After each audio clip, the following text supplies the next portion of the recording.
दोस्तों आज का वीडियो बहुत स्पेशल होने वाला है उन लोगों के लिए जो ई कॉमर्स बिजनेस स्टार्ट करने वाले हैं और वो जानना चाहते हैं कि प्राइवेट लेबल में ज़्यादा बेनिफिट है या फिर जेनरिक प्रोडक्ट सेल करने में ज़्यादा बेनिफिट है। तो सबसे पहले हम लोग समझते हैं कि प्राइवेट लेबल का मतलब होता क्या है। प्राइवेट लेबल का सिंपल सा मतलब होता है कि ऐसे प्रोडक्ट जो आप मैन्युफैक्चरर से बनवाते हैं और उस पर अपना ट्रेडमार्क लगवाते हैं, अपना ब्रांड का नाम लगवाते हैं, उसको पैकेज करवाते हैं, अच्छे से पैकिंग करवा के कस्टमर्स को सेल करते हैं, वो होता है प्राइवेट लेबल। और जेनरिक प्रोडक्ट्स का मतलब वो होता है कि वो वाले प्रोडक्ट्स जिनके ऊपर किसी प्रकार का कोई ब्रांड नहीं होता, वो नॉन ब्रांडेड प्रोडक्ट्स होते हैं। अब किसमें ज़्यादा बेनिफिट है और किसमें ज़्यादा प्रॉफिट है और कौन सा मॉडल आपके लिए सही है, वो सारी चीज़ें इस वीडियो में हम लोग देखेंगे। उसके साथ साथ हम लोग कंपेयर भी करेंगे कि किसमें कॉम्पिटिशन ज़्यादा है, किसमें पैसे कमाने का स्कोप ज़्यादा है, मार्केटिंग कॉस्ट किसमें ज़्यादा लगती है, वो सारी चीज़ें इसमें कवर करने वाले हैं। तो आपके माइंड में अगर ये कंफ्यूजन है कि हम प्राइवेट लेबल के साथ उतरें या हम लोग जेनरिक प्रोडक्ट्स के साथ उतरें, तो ये वीडियो आप लोगों के लिए बहुत अच्छा सॉल्यूशन लेकर आया है। दोस्तों सबसे पहले हम बात करते हैं प्राइवेट लेबल के बारे में। मार्केट के अंदर बहुत सारे ऐसे ब्रांड्स हैं जो प्राइवेट लेबल कर रहे हैं। अब प्राइवेट लेबल सिंपल सा, मैं एकदम सिंपल सा तरीका बताता हूं। मैंने हमारे बहुत सारे वीडियोस में इस चीज को कंपेयर किया कि प्राइवेट लेबल का जीता जाता एग्जांपल है मामा अर्थ।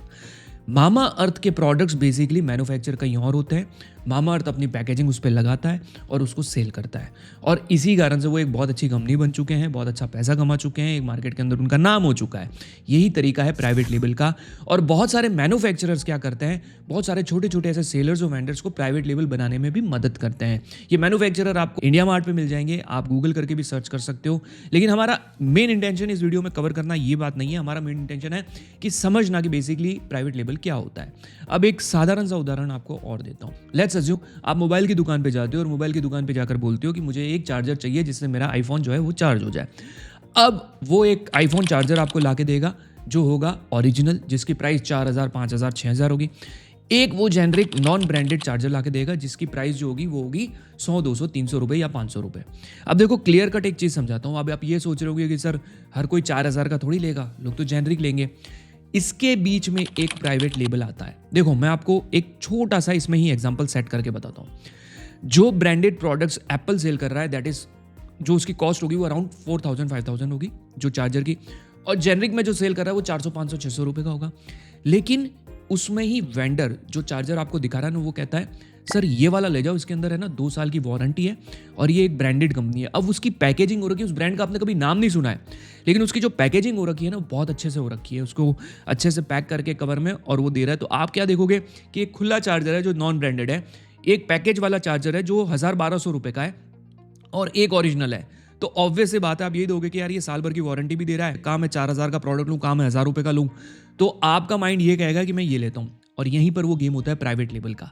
तो इसी तरीके से प्राइवेट लेबल करने से आपको बहुत बेनिफिट हो सकता है।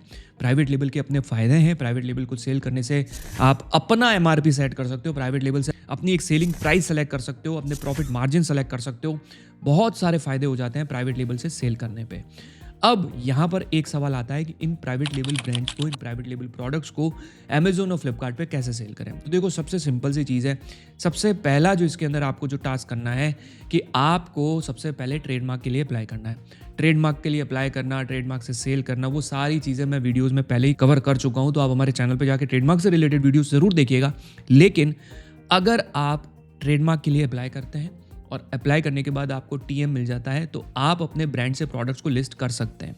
ओके, अपने ब्रांड से प्रोडक्ट को लिस्ट कर सकते हैं, बट जब तक आपका ट्रेडमार्क रजिस्टर्ड स्टेटस में नहीं आ जाता तब तक आप उसको जो है प्रोटेक्ट नहीं कर पाएंगे। फॉर एग्जाम्पल आपके प्रोडक्ट को कोई भी लिस्ट कर सकता है, आपके प्रोडक्ट जैसे प्रोडक्ट कोई भी लाके शेयर कर सकता है। आपके नाम को आप पर्टिकुलर ये नहीं कह सकते, ओन नहीं कर सकते, इंटेलेक्चुअल प्रॉपर्टी नहीं हो जाती आपकी जब तक वो आर नहीं हो जाता। तो it will take some time, थोड़ा टाइम लगता है, बट एक बार जब वो मिल जाता है उसके बाद ये बेनिफिट होता है कि वो प्रोडक्ट को आप जो है अपने ब्रांड से इन मार्केट प्लेसेस के ऊपर सेल कर सकते हो। और इससे आपको एक फायदा और ये भी मिलता है कि एक अच्छी पैकेजिंग होने की वजह से एक ट्रस्ट बिल्ड होता है। कस्टमर के माइंड में ये चीज़ आती है कि यार ये जो एक ब्रांडेड प्रोडक्ट्स है जिसके ऊपर वारंटी भी मिल रही है और उसके साथ साथ जो है ये उतना महंगा भी नहीं है, तो ये हम जो है पर्टिकुलर प्रोडक्ट को परचेस करना चाहते हैं और इससे आपको सेल्स भी आने के चांसेस ज़्यादा बढ़ जाते हैं। तो अच्छी पैकेजिंग से एक ट्रस्ट बिल्ड होता है और अच्छी पैकेजिंग से एक बिजनेस को भी जो है ग्रोथ मिलती है। मतलब एक अच्छा पैकेज हो रखा है, अच्छा सा प्रोडक्ट है, क्वालिटी का प्रोडक्ट है, तो उससे आपको डेफिनेटली मार्केट प्लेसेस के ऊपर अच्छे रिजल्ट्स भी मिलते हैं। अब यहीं पर अगर बात करें जेनरिक प्रोडक्ट्स की, तो जेनरिक प्रोडक्ट्स नॉन ब्रांडेड होते हैं जिसकी कोई गारंटी वारंटी नहीं होती है। जेनरिक प्रोडक्ट्स का कोई ब्रांड नहीं होता है, कोई भी उसे मैप कर सकता है। मैप का मतलब ये होता है कि आपकी जो लिस्टिंग हो रखी है उस लिस्टिंग को कोई भी सेल कर सकता है, कोई भी उसके अंदर मैपिंग करा सकता है। मैपिंग एक ऐसी चीज़ है जिसको मैं बिल्कुल रिकमेंड नहीं करता हूँ, यानी कि जो लिस्टेड प्रोडक्ट्स हैं ऑलरेडी मार्केट प्लेसेस के ऊपर, आप भी उसके सेलर बन जाओ, लिस्टेड प्रोडक्ट्स के ही सेलर बन जाओ, और आप जैसे 8-10 सेलर और उसको सेल कर रहे हैं। अब जिसकी कम प्राइस होगी मार्केट प्लेस उसको ऑर्डर दिलवा देगा। तो ये जो एक रेस चलती है ना, तो उसमें लो मार्जिन रहते हैं, कॉम्पिटिशन ज़्यादा रहता है, आपका फेक रिटर्न आने के भी चांसेस ज़्यादा बढ़ जाते हैं, नुकसान होने के चांसेस ज़्यादा बढ़ जाते हैं। तो मेरा ये मानना है कि अगर आप लॉन्ग रन में ई कॉमर्स बिजनेस करना चाहते हो, एक अच्छा ई कॉमर्स बिजनेस करना चाहते हो इन मार्केट प्लेसेस के ऊपर, तो आप प्राइवेट लेबल पे जाएं। मैं आपको हज़ारों एग्जांपल दे सकता हूं जिसके अंदर आपको जो है प्राइवेट लेबल हमेशा जेनरिक प्रोडक्ट से आगे निकलता हुआ दिखेगा, और उसमें आप ज़्यादा अर्निंग कर पाएंगे, उसमें आपका जो प्रॉफिट मार्जिन है वो भी ज़्यादा रहेगा। तो जेनरिक प्रोडक्ट्स इज़ समथिंग कि जिससे आप स्टार्ट कर सकते हो टू टेक एन आइडिया, कि आपको पता चल जाए कि बेसिकली मुझे किस प्रकार के प्रोडक्ट सेल करने चाहिए। अगर आप ई कॉमर्स बिजनेस शुरू करना चाहते हो या आप कर रहे हो और यू हैव नो आइडिया कि कैसे सेल करना है, इवन दो आपका एक ब्रांड रजिस्टर्ड है और आपको सेल्स नहीं आ रही है, तो take it as a pro tip कि आप कुछ जेनरिक प्रोडक्ट्स भी लिस्ट करो, ट्राई फ्यू प्रोडक्ट्स, सी किस में अच्छा रिजल्ट मिल रहा है, कहाँ से आप एक्वायर कर सकते हो, उन प्रोडक्ट्स को मार्केट से कैसे ला सकते हो, और उन प्रोडक्ट्स को फिर आप लिस्ट करो एंड सी अगर आप उसके अंदर ट्रेडमार्क ला सकते हो तो, या अपनी ही कैटेगरी में आप नए प्रोडक्ट्स इंट्रोड्यूस कर सकते हो। तो इतने ही सब बातें होने के बाद एक कंपैरिजन कर लेते हैं प्राइवेट लेबल में और जेनरिक प्रोडक्ट्स में कि भाई कंपटीशन किस में ज़्यादा है, इन्वेस्टमेंट किस में ज़्यादा है, मार्केटिंग कॉस्ट किस में ज़्यादा लगती है, वो सारा हम एक कंपैरिजन कर लेते हैं। सबसे पहले अगर हम लोग ब्रांडिंग की बात करते हैं तो प्राइवेट लेबल में आप अपना ब्रांड बना सकते हो, और जेनरिक प्रोडक्ट्स जो होते हैं वो अनब्रांडेड प्रोडक्ट्स होते हैं। कंपटीशन की बात की जाए तो लो टू मीडियम है प्राइवेट लेबल पे, और जेनरिक प्रोडक्ट्स पे हमेशा कंपटीशन बहुत हाई रहेगा। प्रॉफिट मार्जिन जो है आप प्राइवेट लेबल के अंदर हाई रख सकते हो, अराउंड 25 टू 40-45 के आसपास आप प्रॉफिट मार्जिन बना सकते हो अगर अच्छा बनाना चाहो तो। और उसके अलावा जेनरिक प्रोडक्ट्स के ऊपर जो प्रॉफिट मार्जिन रहता है वो काफ़ी लो रहता है, 10 to 20% मुश्किल से जो है मिलता है। उसके अलावा इन्वेस्टमेंट की अगर बात की जाए तो मीडियम टू हाई इन्वेस्टमेंट है प्राइवेट लेबल के अंदर, क्योंकि आपको पैकेजिंग वगैरह सब कुछ कराना पड़ेगा, और जेनरिक प्रोडक्ट्स के अंदर जो इन्वेस्टमेंट रहेगी वो काफ़ी लो रहेगी।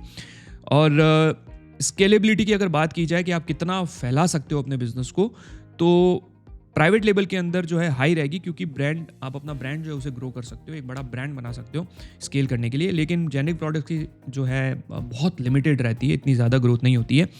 मार्केटिंग की बात करी जाए तो प्राइवेट लेबल में ज़रूरी है, और जेनरिक प्रोडक्ट्स की इतनी ज़रूरी नहीं है, क्योंकि वो तो ऑटोमेटिकली जो रिक्वायरमेंट है, जो कीवर्ड से सर्च करेगा प्रोडक्ट मिल जाएगा तो ले लेगा। और कस्टमर लॉयल्टी की अगर बात करी जाए, कस्टमर रिटेन करने के लिए कि भाई मुझे तो इसी ब्रांड के प्रोडक्ट्स पसंद है, तो वो जेनरिक में कोई ब्रांड तो होता नहीं है तो पता ही नहीं चलेगा, लेकिन प्राइवेट लेबल में आप हाई जो है इसके अंदर लॉयल्टी क्रिएट कर सकते हो। ब्रांड रिकग्निशन हाई होती है, और ब्रांड रिकग्निशन होती है, आप खुद देखेंगे कि लोग रिकग्नाइज करते हैं कि यार यस ये ब्रांड जो है मैंने पहले भी लिया था और मुझे अच्छा लगा। लेकिन जेनरिक के अंदर ऐसा कुछ भी नहीं होता है। तो मेरा ये मानना है मोटा मोटा कि स्टार्ट विद जेनरिक, थोड़ा देखो कौन से प्रोडक्ट्स आपको अच्छे लग रहे हैं, कहाँ इजीली आप एक्वायर कर पा रहे हो, उसमें किस में प्रॉफिट बन रहा है वो देखो, and then apply for a trademark. उसके बाद जब आपको एक ट्रेडमार्क का अप्लाई कर देते हो, एप्लीकेशन एक्सेप्ट हो जाती है, तो उसके बाद आप टीएम यूज़ कर सकते हो। कई केसेस में अमेजोन, फ्लिपकार्ट जो है वो आपसे ले भी लेता है टीएम में, आपके लिस्टिंग करने के लिए ब्रांड को भी अप्रूव कर लेता है, और उसके बाद जब रजिस्टर आ जाए तो आप उसकी ब्रांड रजिस्ट्री में जाके अपना जो है ब्रांड को रजिस्टर करवा सकते हैं। तो इस तरीके से अगर आप एक लॉन्ग टर्म बिजनेस और हाई प्रॉफिटेबल बिजनेस बनाना चाहते हैं फ्यूचर के अंदर, तो go for private label, and then उसके बाद जो है आप उसको स्केल करिए, अपनी वेबसाइट बनाइए, इंस्टाग्राम पे पेजेस बनाइए, सोशल मीडिया जो है उसकी अच्छी से मार्केटिंग करिए, और उसके साथ साथ अपनी वेबसाइट के ऊपर ये भी लिखिए कि we are also available at Amazon. तो उससे आपका एक ट्रस्ट जो है ना वो बिल्ड होता है, कस्टमर जो है उसका एक ट्रस्ट बिल्ड होता है। फिर उनको आप फेसबुक और मेटा एड्स पे जो है अपनी वेबसाइट के थ्रू टारगेट भी कर सकते हो कि कितने लोगों ने आपके इंस्टाग्राम को देखा, कितने लोगों ने आपके वेबसाइट को चेक किया, और उनको आप टारगेट कर सकते हो लोगों को कि वो आपके प्रोडक्ट्स को जो है अपनी वेबसाइट से परचेस करें, या फिर अगर आप वो अमेजोन मार्केट प्लेसेस पे भी अवेलेबल है, फ्लिपकार्ट पे भी अवेलेबल है, तो वहाँ पर जाकर भी जो है लिस्ट करें। अब यहाँ पर एंड करने से पहले एक चीज़ बताना चाहता हूँ। आपने पूरे वीडियो में देखा होगा, सुना होगा कि मैंने कहीं पर भी मीशो का नाम नहीं लिया। मैंने मीशो का नाम इसलिए नहीं लिया क्योंकि मीशो के ऊपर ब्रांड बिल्ड करना इज़ क्वाइट इम्पॉसिबल, वहाँ पर जेनरिक प्रोडक्ट ही सेल होते हैं। बेसिकली वहाँ पर आपको 300 रुपये में 400 रुपये में 4 टी शर्ट मिल जाएंगे। तो जिस मार्केट प्लेस के ऊपर ऑलरेडी जेनरिक प्रोडक्ट ही सेल हो रहा है, तो जो सेलर उस पर सेल कर रहे हैं उनको कोई लेना देना नहीं है मामा अर्थ से, कोई लेना देना नहीं है यूनिवर्सल चार्जर से, कोई लेना देना नहीं है किसी ब्रांड से। उनको सिर्फ मार्केट से प्रोडक्ट लाना है और सेल करना है। अब ये कितना लंबा चला पाओगे इसके ऊपर, इसकी कोई गारंटी नहीं है।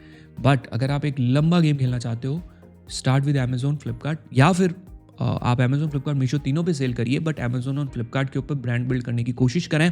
अपनी वेबसाइट पे भी जो है ब्रांड बिल्ड करने की कोशिश करें और अपने ई कॉमर्स बिजनेस का एक पूरा इकोसिस्टम क्रिएट करिए।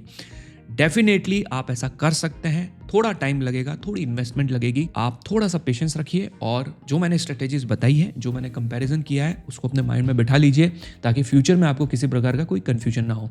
So thank you so much guys इस वीडियो को पूरा देखने के लिए। अब मिलते हैं अगले वीडियो में, तब तक के लिए टेक केयर।